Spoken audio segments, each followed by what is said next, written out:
In this video, I'm going to teach you how to use Sling TV.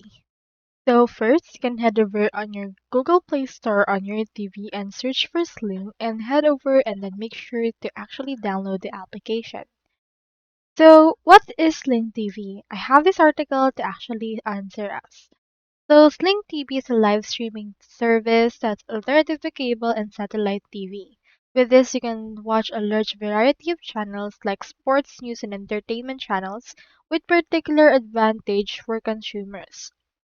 So with this, you can just go to their website, which is sling.com, then pick the base service that you want. We have Entertainment Extra, Sports Extra, as well as NBA League Pass. They have different price range depending on what kind you want.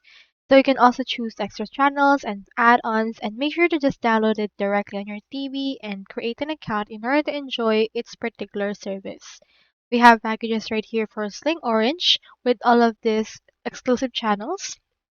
They also have Sling Orange and Blue with all of these channels and exclusive channels. And we also have this other option, which is Sling Orange and Blue option, which is the best for your Sling right there. They also offer free stream that you can get. So that's all there is today, and I hope this video helped you out.